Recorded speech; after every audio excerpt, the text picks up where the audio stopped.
Wishes Fulfilled, Mastering the Art of Manifesting by Dr. Wayne W. Dyer. Published and distributed in the United States by Hay House Inc. For the author of all things, the I am that I am. Guess now who holds thee? Death, I said. But there, the silver answer rang, not death, but love. Elizabeth Barrett Browning. The beginning.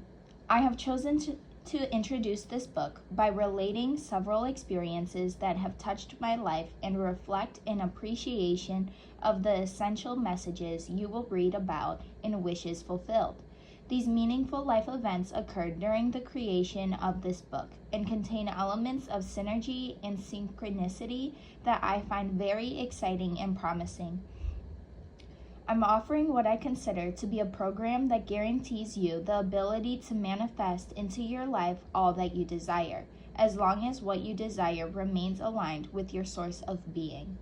In my everyday life, while I was writing the manuscript for this book, I was blessed to experience firsthand how this process works. I've chosen to share these miraculous occurrences in a very personal way. As I begin my 8th decade here on planet Earth, I find myself looking back at the more notable influences in my life that seem to just show up. From this distance, I can see the impact they had in reversing the ego-dominated direction my life was taking at those earlier times. When these exceptional signal events or people materialized in my past, I was unable, as most of us are unable at the time, to access the larger perspective of what was happening.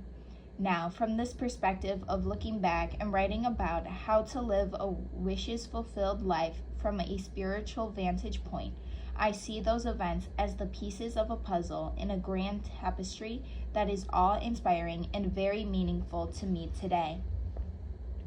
Saint Francis. One person who showed up in my life was a man who lived back in the 13th century and is now known as Saint Francis of Assisi. I wasn't raised in any particular religious faith, probably because of being moved around to different foster homes during my childhood. I had no knowledge of Catholicism and was never exposed to any of the saints or their teachings, but for some mysterious, but much less mysterious today, reason, this monk who lived such an inspiring, Christ-conscious life was to be one of the truly most portentous and impactful beings to ever cross my life path. St. Francis's influence first appeared in my life in a large, beautifully framed print of the entire Prayer of St. Francis, which was given to me by someone at a lecture more than 25 years ago. The messages of the prayer resonated with me profoundly, and I loved how it appeared, so I hung it in a hallway that led to my children's bedrooms. I must have walked by that prayer at least 10,000 times in the decade that I hung it there.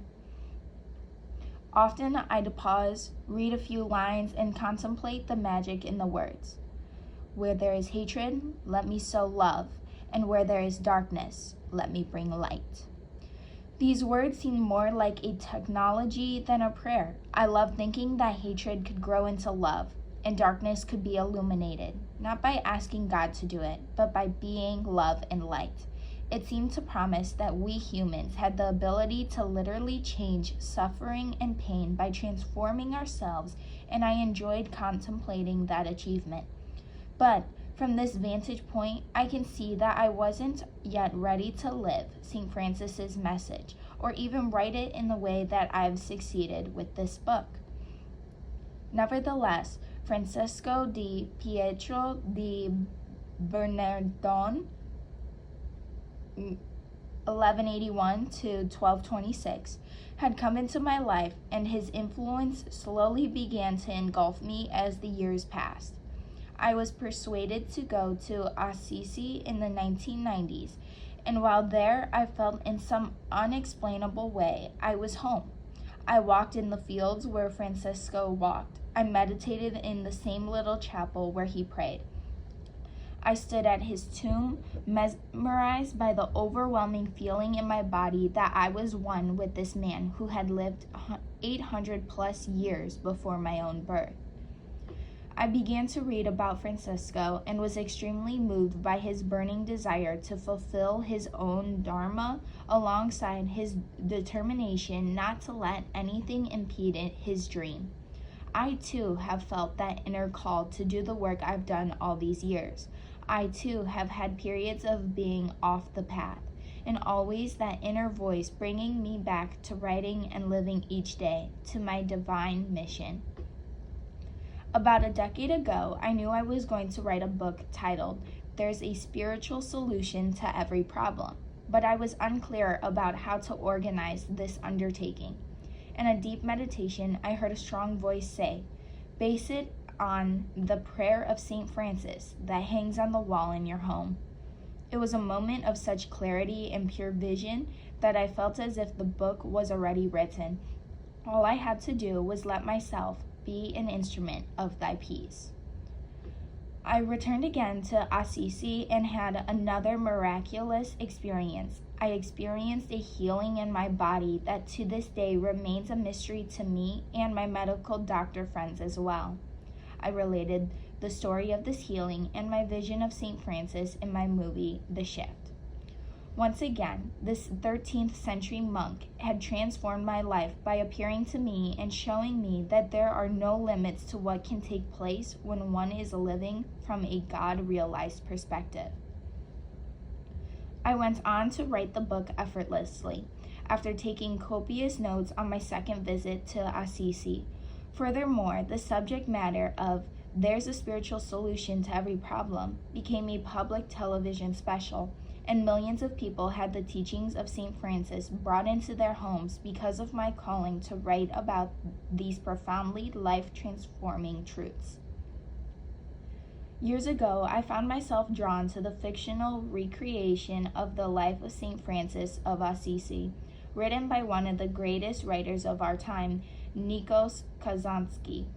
And to this day, I still read from this amazing novel, St. Francis, regularly, and always find myself moved to tears in higher consciousness by its contents.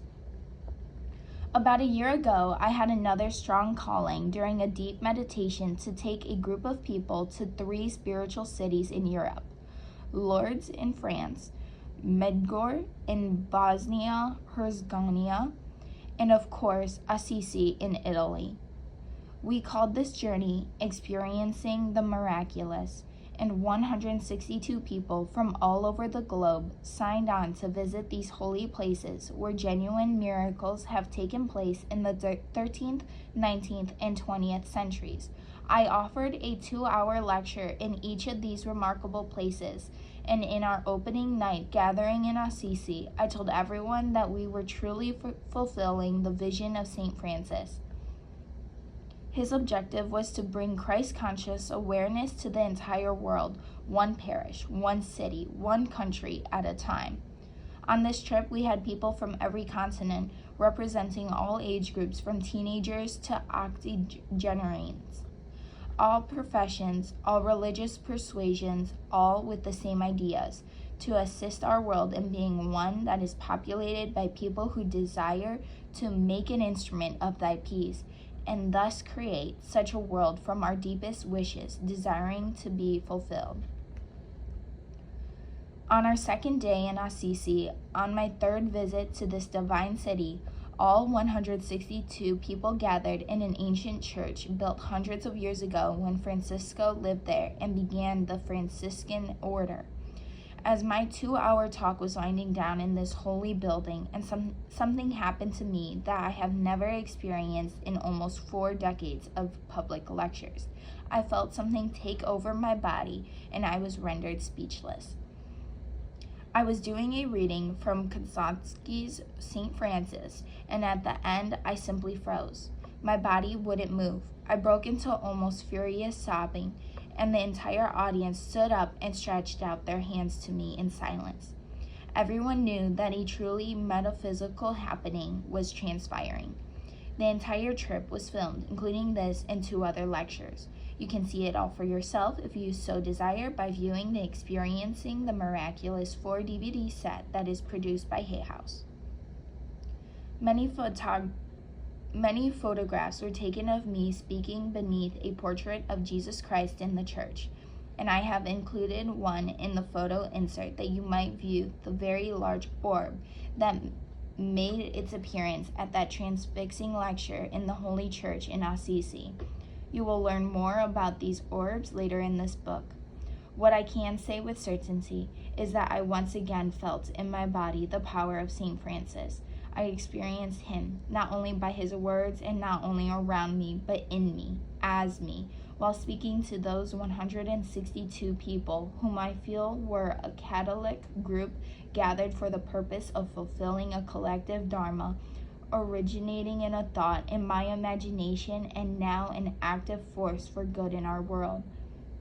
Looking back at my life, at the events that brought St. Francis into my life, it seems clear that I didn't recognize the significance of them at the time. I simply did what I felt called to do.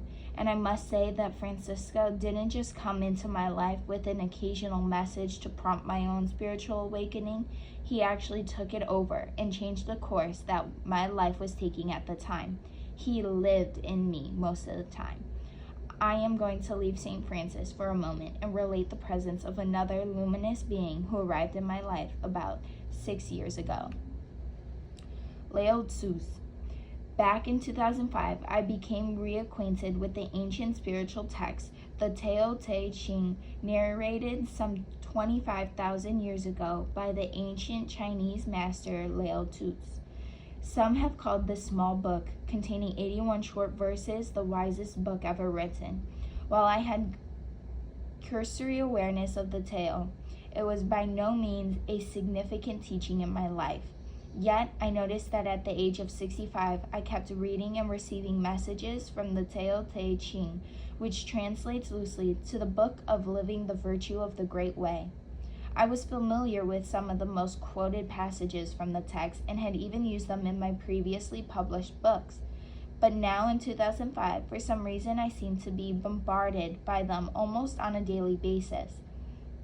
In a restaurant, several lines from the Tao appeared on the menu. I heard more quotations on a couple of TV shows. In a bookstore, a translation was misplaced on a shelf right next to one of my books. A close friend told me a story of how he claimed to be a Taoist and the peace that it brought him. And someone I didn't know sent me a card deck containing each of the 81 brief verses along with a drawing of Lao Tzu sitting on an ox, and the likeness seemed to speak to me like no drawing had before. Then, one morning in my meditation, I felt a strong inner calling to read the entire Tao Te Ching, and I did so that very day. That evening, I called my publisher and said I'd like to write a brief essay on each of the 81 verses on how to apply the ancient wisdom of Lao Tzu for today's modern world, and publish it as one volume titled Change Your Thoughts, Change Your Life. From that moment on, I began to feel the same relationship with Lao Tzu as I had been having with St. Francis for the previous decade or so. I began to hear this man speaking to me in my early morning meditations. I mentioned this on my weekly radio show on hayhouseradio.com, and an artist named Magalai told me on the air that she'd channeled a likeness of Lao Tzu that she'd produced in a frenzy of automatic painting and was sending to me. The painting arrived via overnight delivery, and I literally talked to this likeness for the entire year of 2006. Each week, I spent 4.5 days studying, meditating, intellectualizing, and analyzing a verse of the Tao Te Ching. On the half day after meditating with the paintings of Lao Tzu, I simply let the words flow onto the page.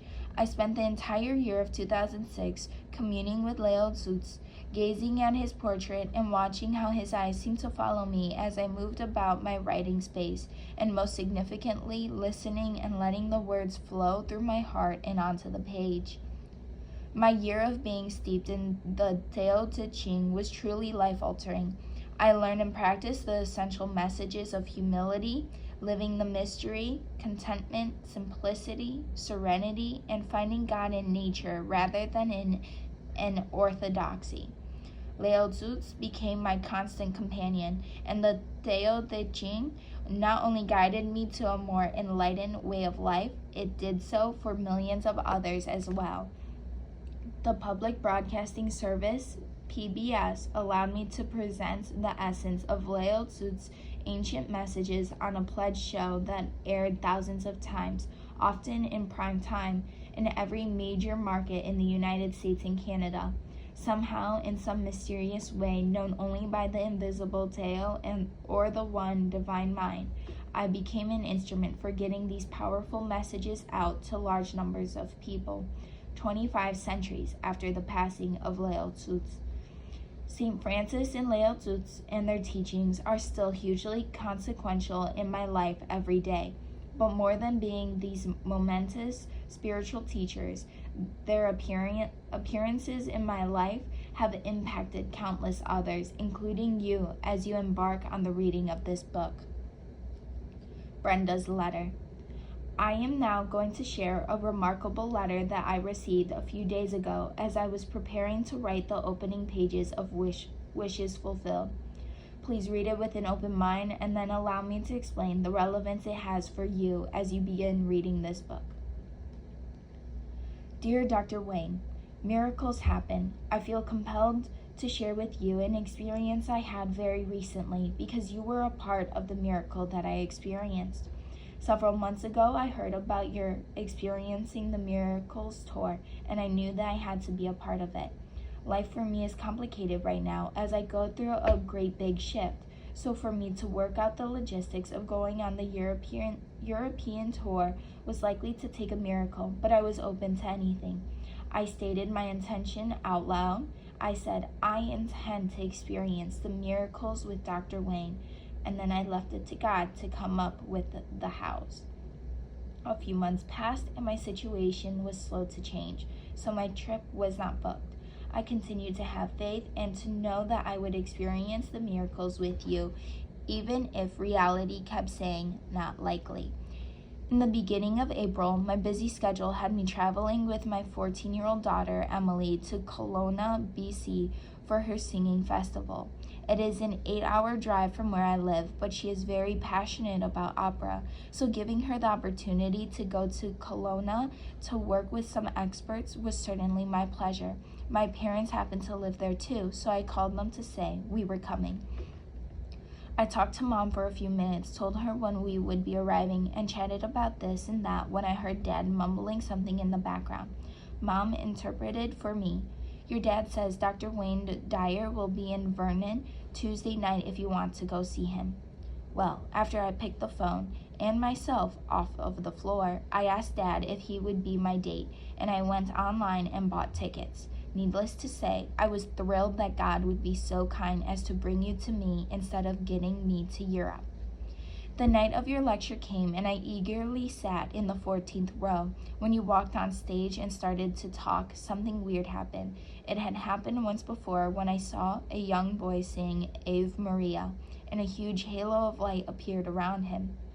At first, I had thought I was getting a migraine, but the light was only around the young boy. That same light was surrounding you. No matter where you moved on the stage, the light followed you, and only you. I thought it might be the stage lights or the ambient atmosphere in the arena, but there was no halo around the lady who introduced you. Then something even stranger happened.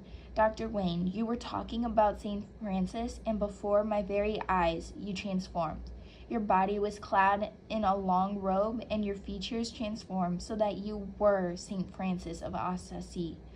It lasted for only a moment, but it was powerful, emotional, and very, very real. But then something even stranger happened. You began to talk about Lao Tzu, and you transformed into him. A long braid tailed down your back, and I could see your face completely transform into Lao Tzu. Again, it only lasted for a moment, but the experience will last with me forever. At intermission, Dad went to the restroom, and I stood up to stretch my legs and dry my eyes. I felt a warm hand fill mine and looked down to see a little lady, very old and with a wonderful smile, and she was urging me to sit beside her. I sat, and she stared straight into my eyes. She told me that she kept staring at me because I was glowing with the light, and she felt like she was watching an angel. I was transfixed by her eyes, thinking that I knew her somehow because I recognized her twinkly green eyes. She and I talked at times, saying the same thing at the same time, things like, "We are all the same," and "There is only love," and other deeply spiritual things. It felt like a dream, and before we knew it, you were on stage again, creating your magic. I decided I needed to perpetuate contact with her and would get her name and number after the show. Despite my good intentions, when the show ended and we got up to leave, she had disappeared. This surprised me because she had been sitting 2 seats away from me and I never saw her leave. Dad and I left, and as I was backing up the car in the parking lot, I caught sight of my own eyes in the rearview mirror, and that's when I realized where I had seen those twinkly green eyes before. Impossible? Maybe not. I have no explanation for any of the things I experienced that night, but every day I give thanks that I was able to experience the miracles with Dr. Wayne in such a unique and lovely way. Namaste, Brenda Babinski. If you are wondering about her twinkly green eyes reference, it makes perfect sense to me because I readily recall Marceline, the mother of 7 of my children, telling me of her experience giving birth to her firstborn son, Shane. In the hospital, she was struggling in labor and didn't wish to use anesthesia. A nurse with distinct red hair came to her side, wiped her brow, spoke soothingly and lovingly to her of how to breathe, and stayed with her throughout the entire birth process. When she inquired the next day about this wonderfully helpful nurse and how she could properly thank her, she was told that no one of that description had ever worked in that hospital. Angelic guidance, perhaps. And Brenda's encounter with her very old little lady may also have been an encounter with her highest self. See Chapter 3. I include Brenda's letter here in the beginning to give you a sense of what is possible when you begin to assume the feeling of a wish fulfilled, as I detail in Chapter 6. My first thought upon reading Brenda's words came directly from my ego, which declared, "You were probably Lao Tzu and then St. Francis in 2 of your previous lives, and why not? Look how important you are and all that you are doing to make this a more spiritually awakened place." Then I talked by telephone with author Anita Morjani in Hong Kong and read her the letter, and she quickly put my ego-driven thoughts to rest. She said that her experience of being on the other side was perfectly clear on one thing: everything is happening at once. There is no past or future, only one and only now. And that the closest she could come to this idea was that these are all parallel lives. Now I know how perplexing it is to contemplate this idea of no past, no future, and no linear consciousness, especially since the brain, which is the only thing we have to do this contemplating with, is in a body that is linear and did have a beginning and will have an end. It is simply one of the great mysteries, this idea of everything happening at once. Yet in my dream state and occasionally in deep meditation, I have had a glimpse of this non-linearity. I urge you to read Anita's book, Dying to Be Me, to gain perhaps a bit more understanding of how the now oneness appeared to her as she embarked upon her healing journey away from a certain death prognosis. As you read Wishes Fulfilled, I encourage you to take notice of the importance of being able to feel in your body what you desire to manifest. Pay particular attention to what it means to know within you that you are truly a divine being here in the material world of ours on earth. I repeatedly emphasize in the pages that follow the importance of your imagination in creating a wishes fulfilled life. But your imagination is strictly a domain that's controlled by your thinking processes. Once you place a thought into your imagination about who you want to become, I encourage you to live from that end as if it had already materialized into the physical realm. And this is precisely what I have been doing with the teachings of both St. Francis and Lao-Tzu for many years, living their messages intellectually, writing about them, lecturing on them, analyzing them, interpreting them, all in my imagination.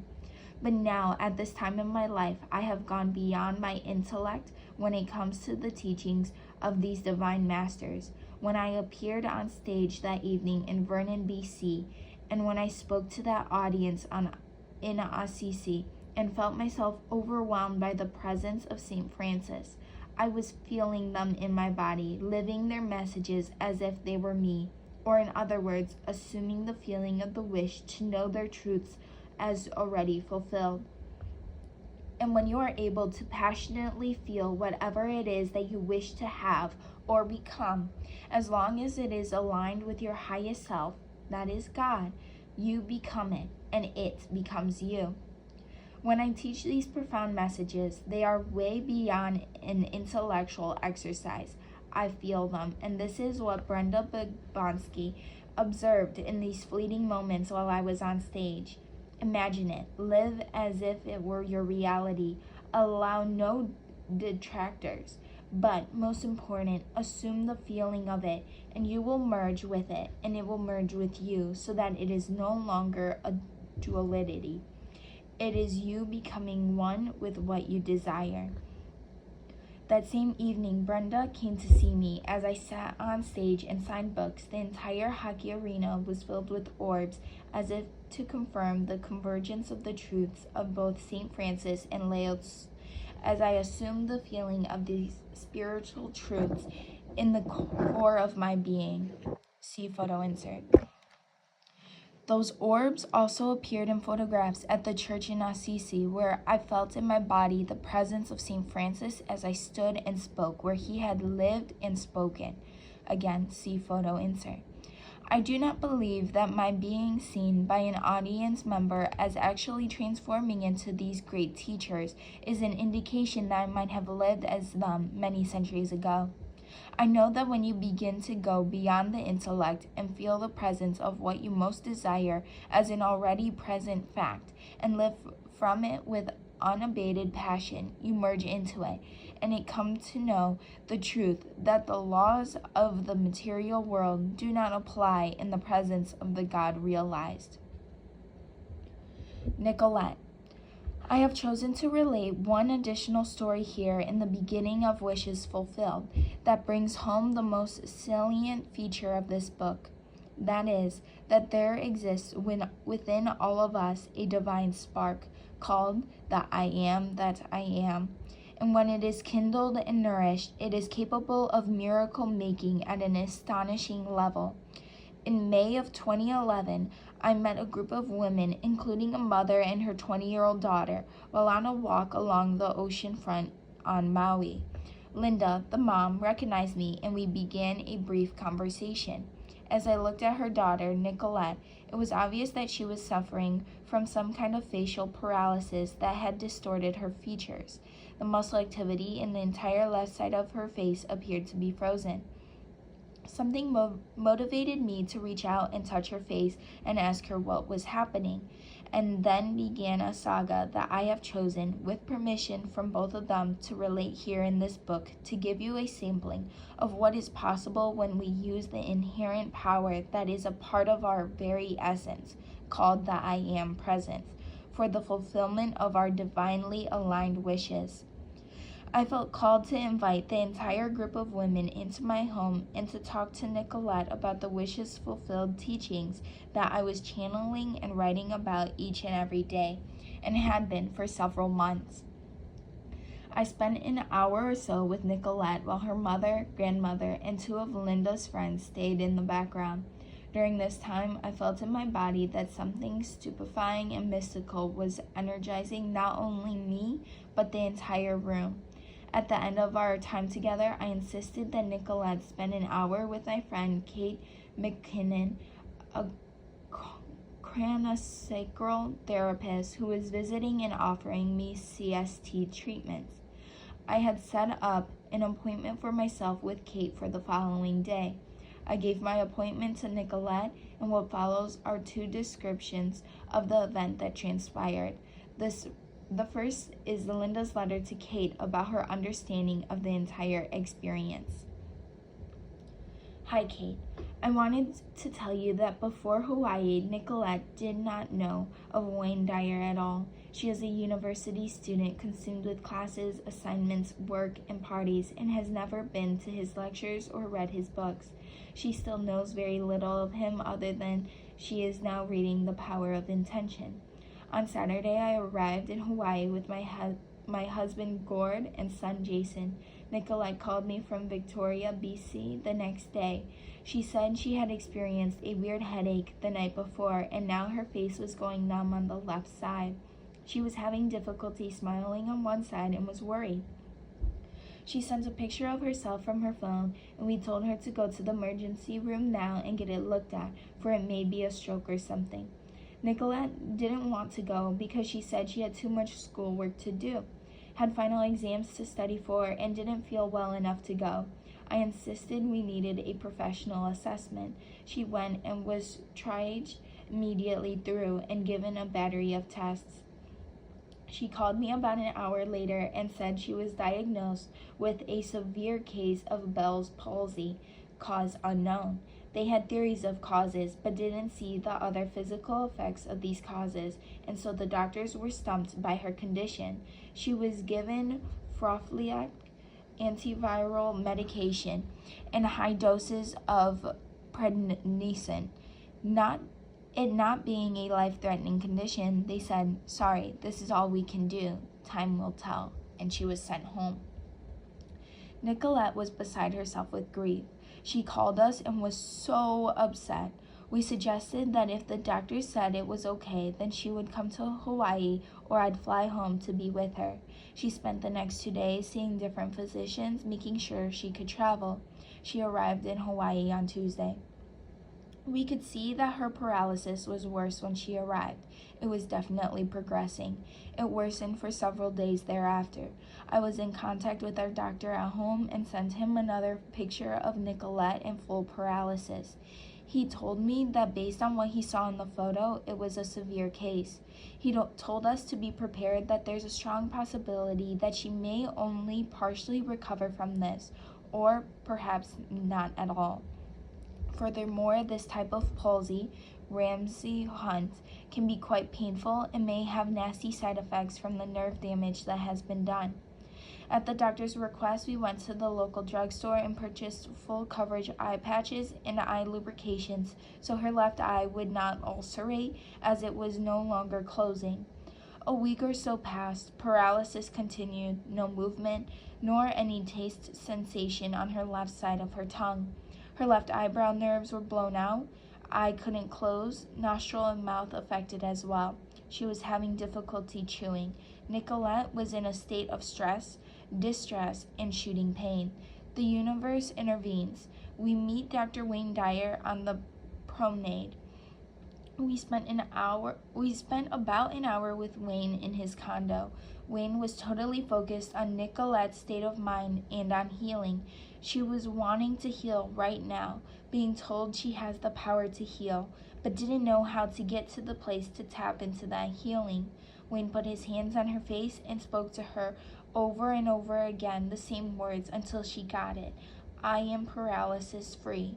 My girlfriends in the background were crying, my mother awestruck. As we were leaving his condo, Wayne insisted that Nicolette simply must, have a session with his CST therapist the next day.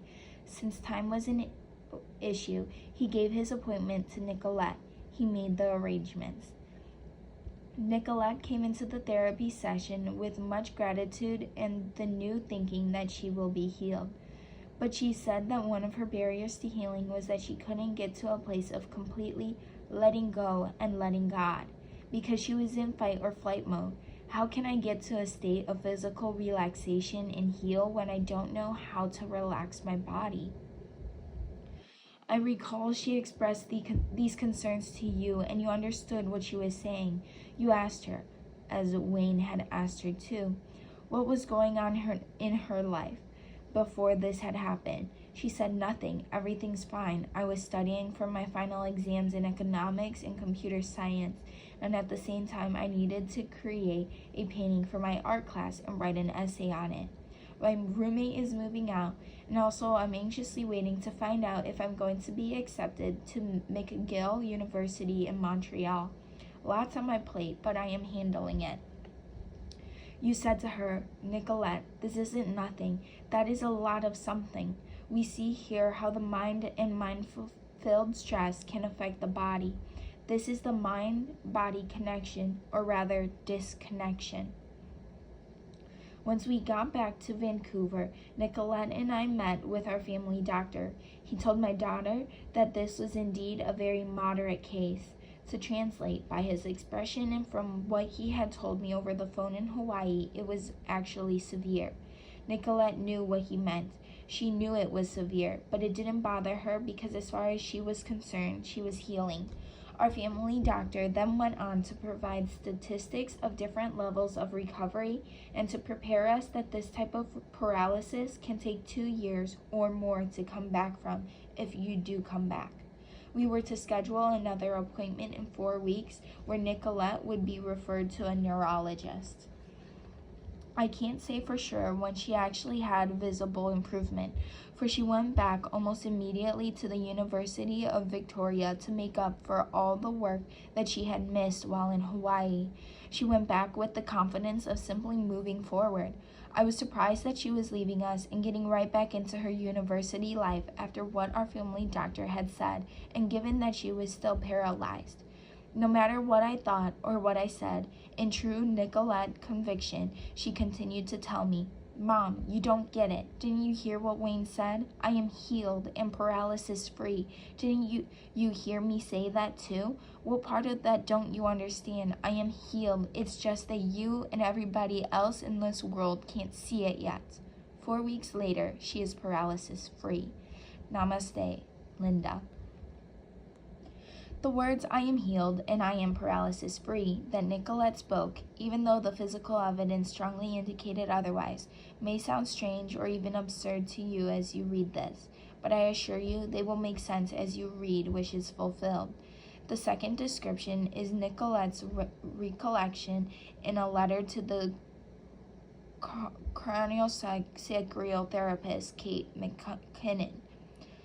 Hi, Kate. Thank you so much for letting my mom know about Dr. Dyer's radio show today. My family and I listened to it this evening, and I am so grateful that you made it possible for all of us to hear those wonderful things. This is truly and has been an amazing experience.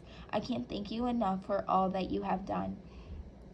Initially, at the time of my diagnosis with Bell's palsy, on the first day of spring, I just could not move the left side of my bottom lip as much as I could the right side. 4 days later, I couldn't move the entire left side of my face at all. I couldn't even close my left eye and had to tape it shut every night. I could see my paralysis getting worse every day, no matter how much I thought it would get better. I came to the conclusion that I had no control over the left side of my face. I was told that I might not ever recover from this, and if I do, it could take years. I became miserable. I felt broken. I was suffering. I met Dr. Dyer the day before I was leaving Maui. I didn't know who he was or what he is about. After Dr. Dyer learned of my condition, he put his hand over my face and introduced the idea that I have the power to heal myself. All I have to do is think about how I feel when I am paralysis free. I thought about a friend taking a picture of me a year ago and me having no paralysis. I was smiling. It was then explained that the physical is a representation of what starts out in the mind, in my imagination, of what I want to be physically. Manifestation and healing begin here. I began to think that if I changed my thought process and thought only of connecting myself with the knowing that I am paralysis free, eventually the physical will reflect my new mindset. Dr. Dyer then said that he highly recommended I have a session with you, and he gave me your number. I called you, and with the generosity and kindness of Dr. Dyer, I had a session with you the next day. Right after meeting Dr. Dyer, I had difficulty trying to connect to the thought of being paralysis-free because it was so prominent to me in everything I did. I couldn't chew properly, taste very well, or pronounce some words without feeling uncomfortable. My eye was always dry during the day, and at night I had to tape it shut after putting this lube in it. I also had so much on my mind. I had 2 finals in 1 week's time, worth more than 60% of my grade, and I had to maintain a certain GPA to stay in my program at the University of Victoria and to still have a good chance of getting into McGill University. In addition, I had to figure out living accommodations in 3 weeks. I had so much to think about, and I felt so uncomfortable in everything I did because of my paralysis. I was holding on to the stress of it all, still focusing on the Bell's palsy. I didn't want it to have a negative impact on my life, but it was. The next day, I had a session with you. You asked what was going on in my life before this happened. I said nothing. Everything is fine. I felt I was doing well on my time management with my studies, keeping up with my assignments in economics, computer science, and art class. My roommate was moving out, and I was also. I was anxiously waiting to find out if I was going to be accepted to McGill University. I knew it seemed like a lot, but I didn't feel the stress of it. I even remember thinking that I should feel more stressed out than I did. You said to me, "Nicolette, this isn't nothing. That is a lot of something. We see here how stress hurts the body. This is the mind-body connection, or more like disconnection." I lay down and the healing began. You started by putting your hands on my ankles.